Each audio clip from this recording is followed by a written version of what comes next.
it's always fascinating to me to see news stories and see stories that continue and everything else. And we got a couple today. So what we're going to do, anybody who's seen it, another major milestone for a picture that just came out a month ago. Um, so we're going to have a little bit of that. I got a story about Spider-Man. That's an interesting story we'll get to a little bit later on. And I think the biggest one that is the impending one, and I understand, guys, it's not a sexy one, but it is a necessary, relevant one, is the WGA strike. But before we get to that, um, so there was a little event that went on in Las Vegas. I'm sure everybody's aware of it. Okay. And it was called CinemaCon. CinemaCon, once again, for anybody who's just joining us, is basically where all of the studios and all of the theaters get together and they say, this is what we have coming up this year for you. And there was a lot of stuff. I mean, so everything you saw pictured there is basically going to be featured in one way or the other. Okay. So I'm going to read part of an article from the THR. It's quite lengthy. I'm not going to read the whole thing. We're just going to do a wrap up about it. So first and foremost, Mission Impossible. Mission Impossible, and I've been saying this for a long, long time. Mission Impossible was one of those movies you heard nothing from marketing, and they didn't do anything at the Super Bowl because of all the other, different studios. They didn't do anything at the Oscars, and it's a big, brash production. And they finally just showed 20 minutes of the new Mission Impossible Dead Reckoning Part 1, which we'll be covering here on the channel for a spoiler cast in July.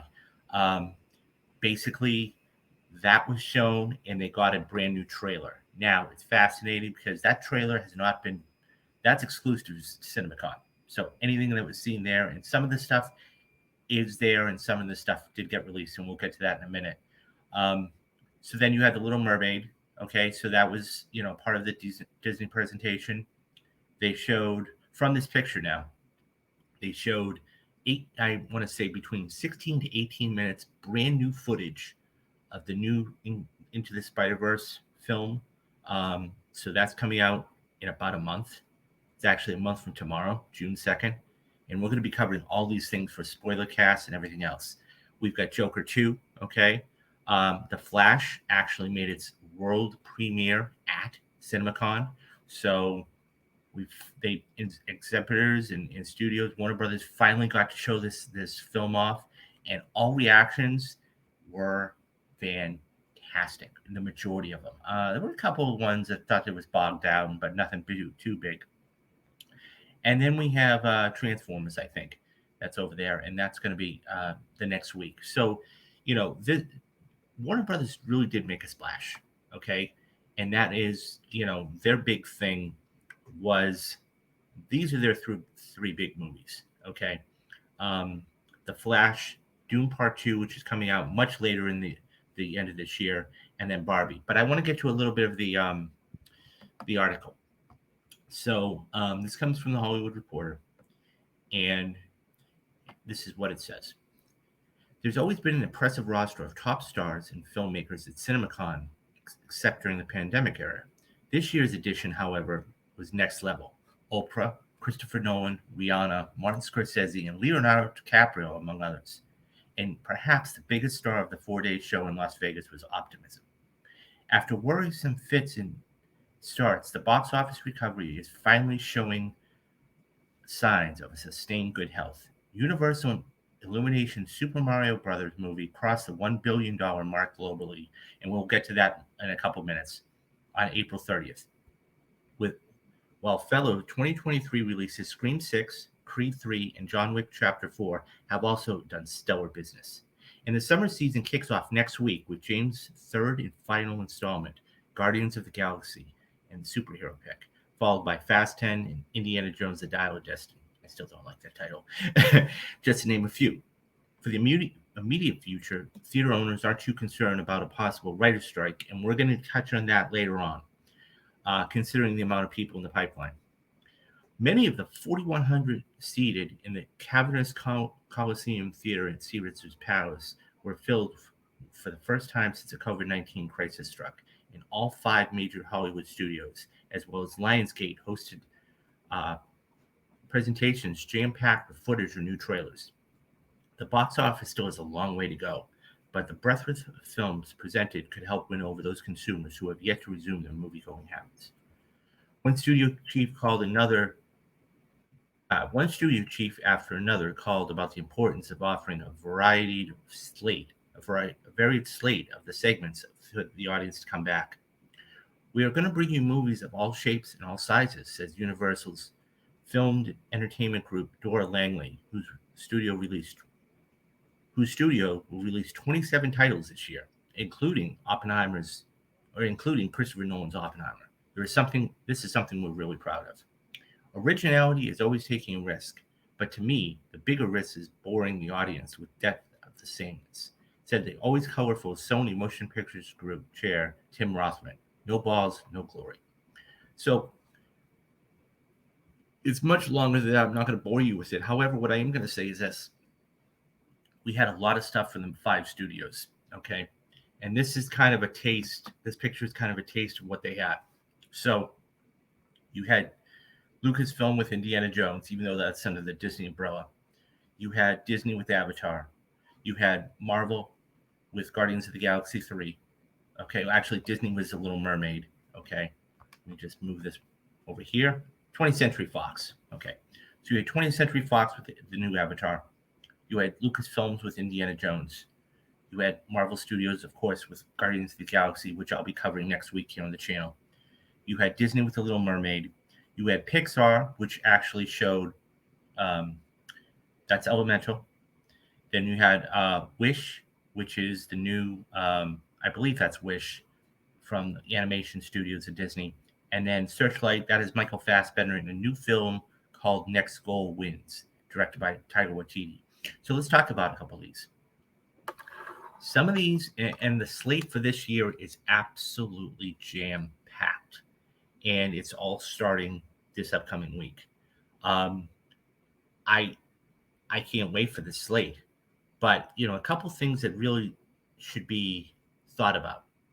Number one, because you are going to have such a wide variety of movies, this is going to be the first time that we are going to have things for kids of all ages. And I didn't even mention Barbie, okay, which is coming out in July, or an Oppenheimer, which, by the way, is coming out the same day. You've got Mission Impossible for the action fans. So, so let's go through these. Indiana Jones, actually, they didn't release a new trailer, but they actually did release new footage of the film. So Lucasfilm actually put out another scene from that film. Okay, Marvel Studios, of course, we know had a ton of stuff, coming down the slate. Of course, and I keep reiterating, Guardians coming out this week. And then, of course, their next big project is in November with the Marvels. I think that's going to do really well.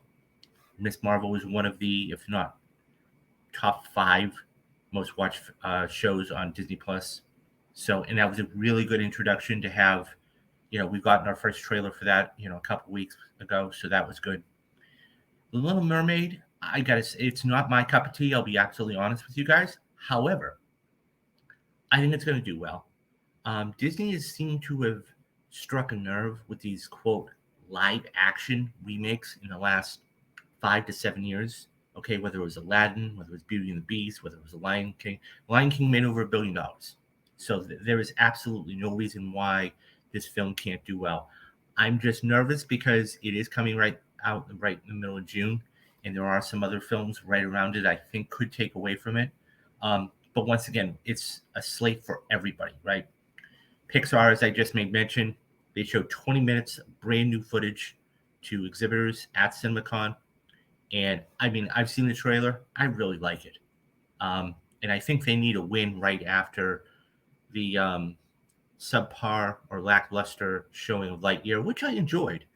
Okay. It wasn't that I didn't, but it just didn't perform as well as it could have at the box office. And then I think that's Wish, but I'm not too sure. So I don't want to misspeak about that. And then the final one to see is Michael Fassbender in, as I said, Next Goal Wins, directed by Taika Waititi. This is supposed to be based on a true story. and it's about a coach, i.e., Michael Fassbender, and he goes over to, I want to say it's Jamaica, and he helps them actually. They play soccer, and so football in Europe, but it's soccer here in the United States, and he helps them become a family and win and everything else. Um, I'm kind of interested in this just because I like Michael Fassbender as an actor. I think his choices, and I've been a very critical. I've been very critical of Michael Fassbender over the past 5 6 years, and because one of the movies that I absolutely loved him in, okay, and I think he should, if he could have won the Oscar that night. Speaking of Leonardo DiCaprio, was Steve Jobs. I thought he was amazing, Steve Jobs. The way Danny Boyle did it, shot it, the way it was acted, it was just really, really good. Of course, Leo ended up winning for the Reverend that night. I mean, it was pretty much a shoe in at that point. That being said, after that loss, if you take a look at Michael Fassbender and what he's done, usually an Academy Award nomination propels you, lifts you up, okay, gives you notoriety. This loss, okay, really hurt him. And I say that because he hasn't come back and had one nominated film since. Okay. And it's been almost 10 years. Okay. It's been close to 8 years. Number two, the films that he has taken and he is selected to do have been so bad. And I've seen some of these. They are so bad that I go, what were you thinking? For example, okay, and this is why I've been critical of it, okay? You take a movie like, I don't know, The Snowman. I saw that in theaters. That was one of the worst movies. I saw it because of Michael Fassbender. But the plot and everything, that was one of the worst movies I had ever seen in my life. I went, this was coming, quite soon after that. Assassin's Creed. I went, huh? Now I love the video game. I think it's an amazing video game. The problem with video game adaptations, and I've talked about this in nauseam here on the channel, is that they don't hold true to the actual game. Assassin's Creed is a very violent, a very bloody, and a very adult video game, okay, by Ubisoft. And they homogenized it and they watered it down to make it a PG-13 movie where they're not showing blood or what. And that, to me, that's not what you do. And subsequently, it didn't do well. And he's been in a couple other films that, Alien Covenant. Oh, no, he wasn't in Alien Covenant. I stand corrected. He was very good in Prometheus. But he has to come back and he has to get a couple of roles that put him back on the map. No, I mean, he doesn't have to get nominated, but he has to get recognized for it amongst, the public. Because right now he's not doing it. And I think that's a major thing. All of that being said, I think it's an interesting role. I'm going to go see it. I'm fascinated to see if this actually is that movie that is the resurgence of Michael Fassbender. So that's what you had there. So let me go back quickly to Warner Brothers, because Warner Brothers made a splash. Warner Brothers made a serious and major splash when it came to CinemaCon. So here are their major three films, okay? The Flash, which I had spoken about, okay, which made its world premiere after all of this time. And I'll be honest, I'm going to go see it. I mean, I don't care. I'm one of those people that is able to separate the art from the artist. So I don't care what happened with Ezra Miller. I want to go see what kind of movie this is. Okay. In the middle there, you have one of the biggest and most anticipated films of this year, later on coming out this year in November, and that's Dune 2. Now, truth be told, I saw Dune in IMAX in the theaters. I'm not a big Dune fan, but, it was a very good movie, and I got to go back and revisit it before the second one. The one thing I will say, and Denis Villeneuve is an amazing filmmaker, Okay, amazing filmmaker. Whether it's Arrival, whether it's Sicario, whether it's Blade Runner 2049, unbelievable films. He really took it upon himself. What Warner Brothers did at that point, and look, I understand it was business, and they kind of short-sighted them, and they said, well, we don't know. Usually when you're going to do a two-part film like Avengers Infinity War, well, by the way, guys, I just did a big video about the 5-year anniversary about Infinity War. Go check that out. Um, or a Harry Potter parts, how they separated that into parts, or whatever it is, right? You usually shoot it together. Because of the pandemic, they didn't know if it was going to either make money, lose money, or how it was going to do, because it went to Max. But he wrote a scathing letter in the New York Post. I think it was the New York Times, and you can go read that online. But nonetheless, this is a fascinating film that's got a monster cast. Okay, we're getting all of the same people back: Timothy Chalamet, Zendaya, Rebecca Ferguson, who's having a huge year. Okay, I mean, she's going to be the new Mission Impossible film, so that's going to be a very good, sci-fi movie. So look for this for the visual effects next year at the Oscars. And then let's move on to the last one, because this is one of those films that's interesting, to say the least, and that's Barbie. And I have to say that I am interested in it, but that being said, I think that what you have, okay, is a film that, look, I hope all films do really well. Okay, I've got to be honest with you. I hope all these films do really, really well. Okay, I'm going to just be honest here. I don't know how this is going to do. And I'm always talking about numbers, and I understand that. But when you look at the optics of this film, okay, now, obviously we know who it's tailored to, right? And that's the female crowd, the tween crowd, everything else. Young lady, ladies, the female crowd. Okay. That being said, now Greta Gerwig's an amazing filmmaker. I'm not disputing what she's going to be able to do with this. Let me put that out there right now.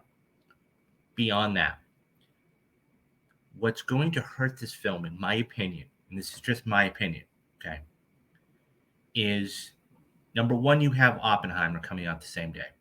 Okay, now Oppenheimer is directed by Christopher Nolan, okay, who, by the way, showed a good amount of footage at CinemaCon. He is an established filmmaker. I'm not saying Gerwig isn't, okay, but you take a look at his list and what he's done, whether it's Memento, whether it's Inception, whether it's Interstellar, whether it's The Dark Knights, whatever it is, okay. Now, Tenet, I will be honest, Tenet was one of those things, and you can blame the pandemic for it partially, but that was probably one of his worst or lesser films. Okay. Christopher Nolan's established. He is one of the A-list guys in this industry. Okay. Now, granted, Oppenheimer is, nobody knows about the man.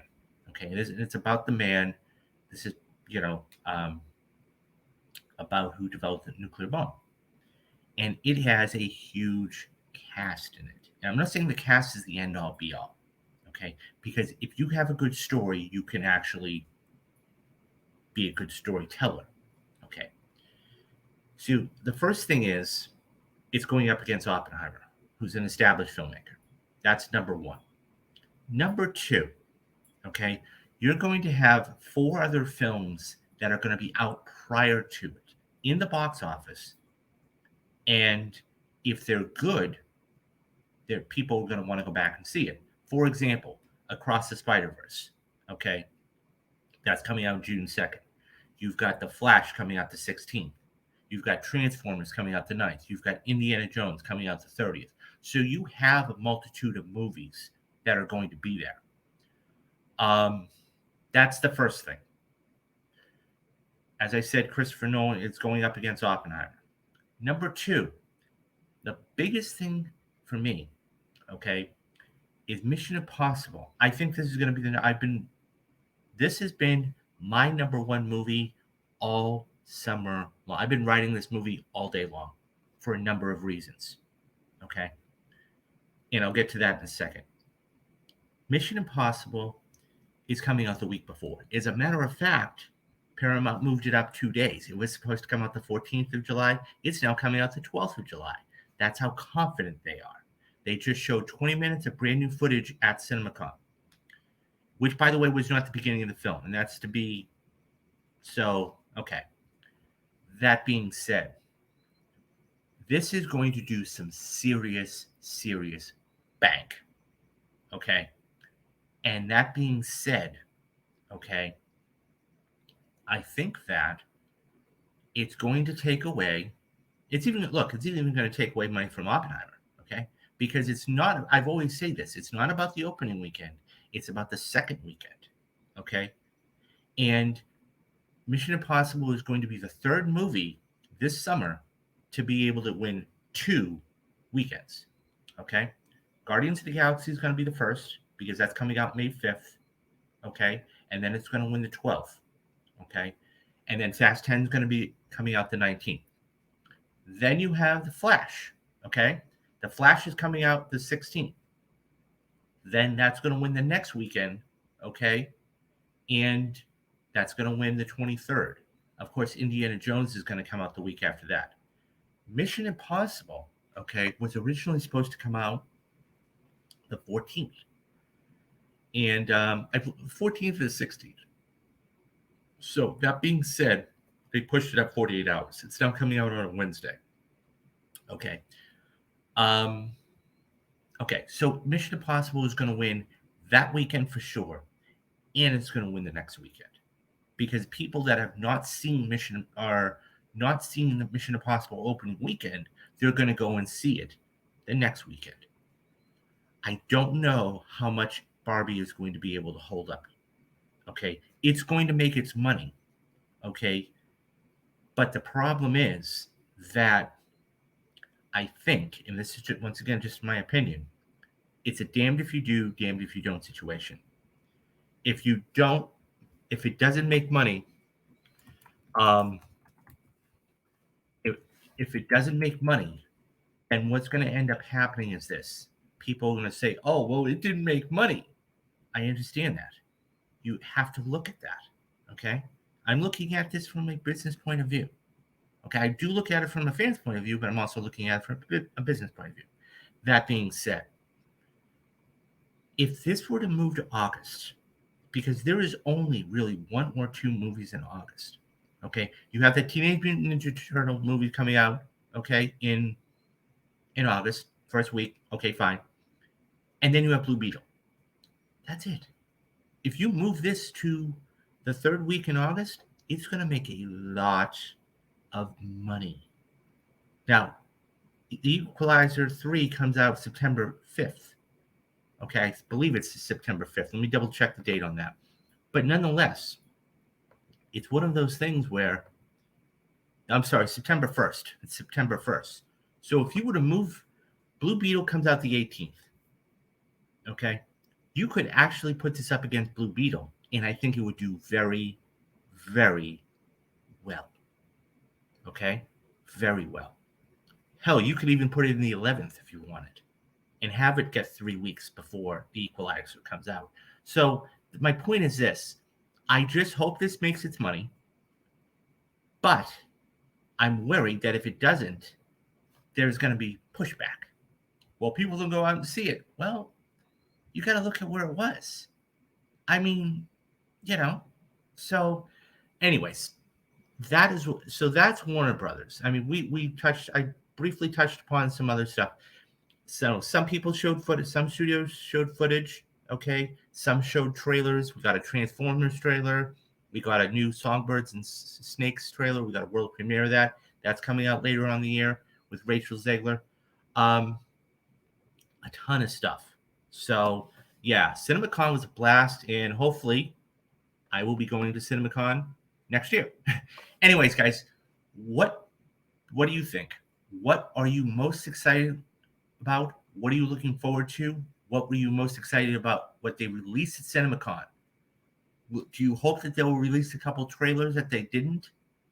That they showed at CinemaCon that you hope they'll release here in the public? Let me know your thoughts down in the comments, and I'll get back to everybody.